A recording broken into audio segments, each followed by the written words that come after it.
अस्सलाम वालेकुम स्टूडेंट। तो आज हम स्टार्ट कर रहे हैं सेफ्टी इंस्पेक्टर कोर्स का चैप्टर नंबर 3, जिसका नाम है ऑब्जेक्टिव्स ऑफ एचएससी। तो इस चैप्टर का जो पहला क्वेश्चन है वो है एचएससी गोल्स। एचएससी गोल्स क्या होते हैं? अगर बात की जाए गोल्स की, तो गोल्स क्या होते हैं? गोल्स मुख्तलिफ किस्म के होते हैं जिनको हम अचीव करना चाहते हैं। इंग्लिश में कुछ इस तरह से कहेंगे, something related to HSC that an organisation और person wants to achieve. Urdu में कुछ इस तरह से कहेंगे, कुछ एचएससी के रिलेटेड होता है जो कोई ऑर्गेनाइजेशन या शख्स हासिल करना चाहता है, उसे हम गोल्स कहते हैं। मिसाल के तौर पर गोल्स वो होते हैं जो हम हासिल करना चाहते हैं। जैसे कि हमारा गोल्स जो एचएससी के स्टूडेंट्स का गोल है वो ये है कि वो आगे निबोश करना चाहते हैं, अयूश करना चाहते हैं, तो ये उनका गोल हुआ। इसी तरह जो एचएससी गोल्स हैं वो कुछ मुख्तलिफ हैं। एचएससी गोल्स को अचीव कैसे किया जा सकता है, तो इसके कुछ पॉइंट्स हैं वो हम देखते हैं। सबसे पहले है establishment of health and safety management system. इससे मुराद है कि सेहत और हिफाजत के निज़ाम को कायम करके एचएससी गोल्स अचीव किए जा सकते हैं। सेकंड नंबर पर है एक्सीलेंट एचएससी परफॉर्मेंस। इससे मुराद है कि एचएससी परफॉर्मेंस को बेहतर बनाकर हम एचएससी गोल्स अचीव कर सकते हैं। और जो थर्ड नंबर पर है वो है कंप्लायंस विद एचएससी स्टैंडर्ड्स। इससे मुराद है कि जो एचएससी स्टैंडर्ड्स हैं उनको पूरा करके गोल्स अचीव किए जा सकते हैं। मिसाल के तौर पर जो आईएलओ या ANSI American national standard institute की तरफ से जो स्टैंडर्ड लागू किए जाते हैं उनको पूरा करके गोल्स अचीव किए जा सकते हैं। और लास्ट नंबर पर है achievement of excellent HSC culture.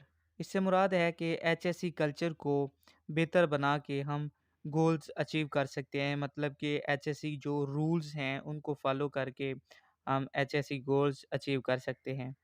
तो इसका जो सेकंड क्वेश्चन है वो है एचएससी ऑब्जेक्टिव्स। तो पहले हमने बात की एचएससी गोल्स की।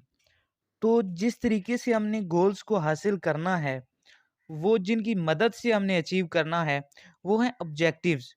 ऑब्जेक्टिव से मुराद होता है जो चीज़ें हम इस्तेमाल करते हैं, जो कवानीन, जो पॉलिसीज़ बना के हम उनको हासिल करेंगे, उनको हम कहेंगे ऑब्जेक्टिव्स। तो इंग्लिश में कुछ इस तरह से कहेंगे, objectives are setting milestones to achieve HSC goals. इससे मुराद है कि जो चीज़ें हमें इस्तेमाल करनी होगी, माइलस्टोन का मतलब होता है संगे मील, संगे मील टू अचीव एचएससी गोल्स। जिसकी मदद से हम एचएससी गोल्स हासिल कर सकते हैं, वो कुछ इस तरह से हैं जो हमें लागू करनी होगी। सबसे पहले है provision of information, instruction, training and supervision. Workers को इंफॉर्मेशन देनी, उनको हदायत देनी और उनको ट्रेनिंग देनी और उनकी सुपरविजन करनी है, जिसकी वजह से वो अपनी कारकर्दगी को बेहतर करेंगे और जो ऑर्गेनाइजेशन में काम कर रहे होंगे वो सेफली काम हो जाएगा। तो उसके लिए हमें इंफॉर्मेशन देनी होगी उनको, उनको काम करने की जो भी तलकीन की जाएगी, तरीक़ाकार बताया जाएगा और हदायत की जाएंगी और उनको ट्रेनिंग बाकायदा दी जाएगी और उनकी सुपरविजन की जाएगी। तो ये जो हदायत और इंस्ट्रक्शंस और ट्रेनिंग सुपरविजन की जा रही है वो ऑब्जेक्टिव्स हैं। सेकंड नंबर पर है conduction of risk assessments and incident investigation. इससे मुराद है कि रिस्क असेसमेंट रिपोर्ट बनाकर और इंसिडेंट इन्वेस्टिगेशन करके हम अपने जो गोल्स हैं उनको अचीव कर सकते हैं। थर्ड नंबर पर है conduction of audits and inspection in the organisation. इससे मुराद है कि ऑडिट करके और इंस्पेक्शन करके किसी ऑर्गेनाइजेशन का, इससे हम अपने गोल्स को हासिल कर सकते हैं।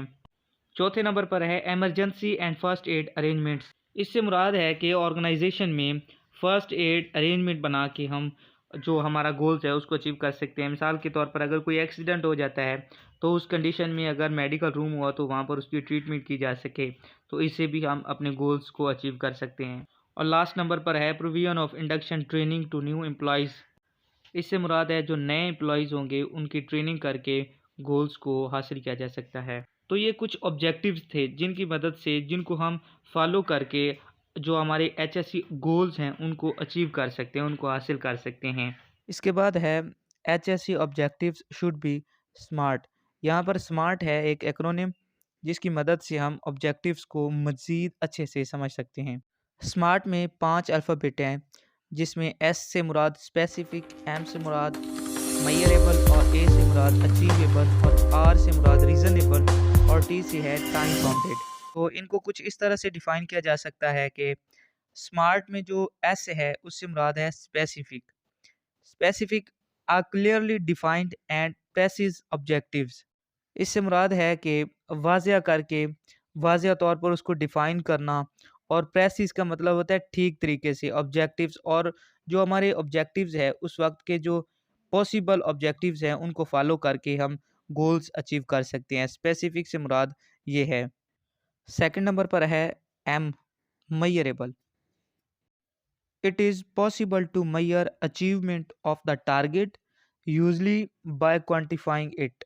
इससे मुराद है कि जो टारगेट हमने अचीव करना है, पहले उसको मेजर कर लें कि इतने साल में, इतने महीनों में हमने उसको अचीव करना है।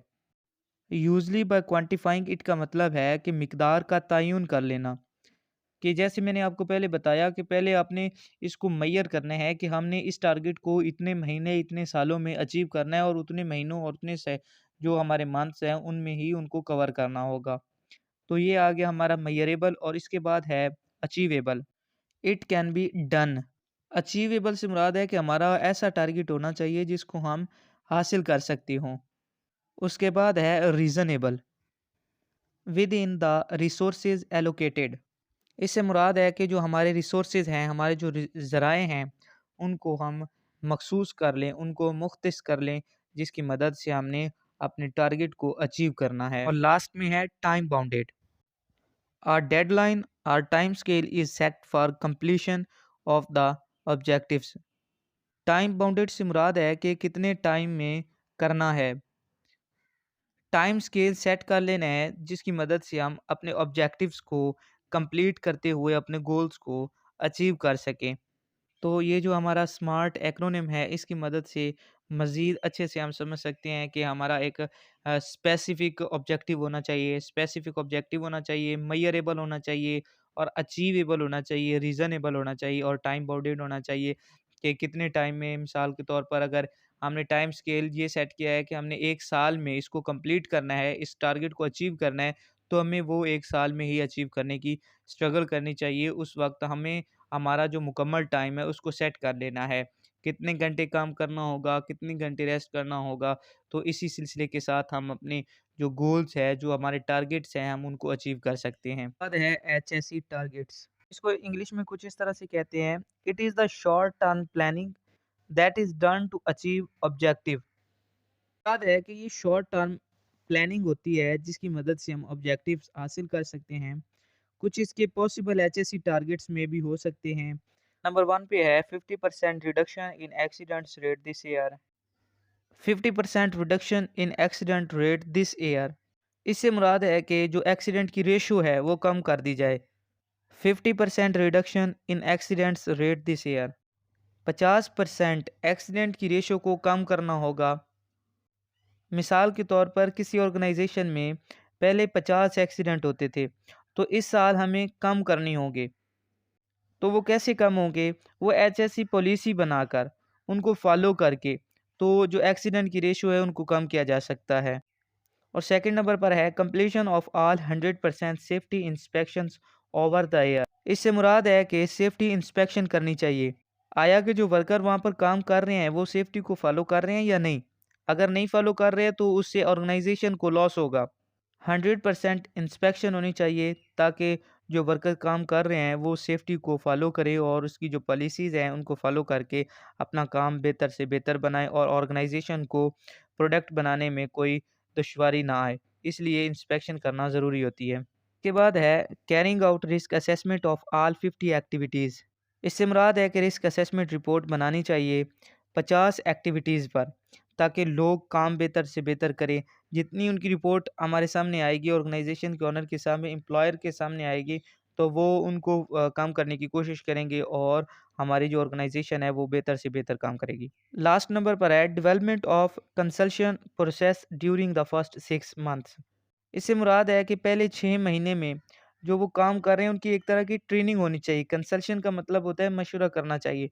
जब वो काम कर रहे होते हैं वर्कर, उनके साथ मुशावरत करनी चाहिए कि आया कि उनको काम की समझ आ रही है या नहीं। तो वर्कर्स पर पहले जो 6 महीने होते हैं उन पर एक कॉम्पिटेंट पर्सन होना चाहिए ताकि उनकी ट्रेनिंग करता रहे काम के दौरान। तो गाइस इसी के साथ हमारा चैप्टर आज का कंप्लीट हुआ, ऑब्जेक्टिव्स ऑफ एचएससी।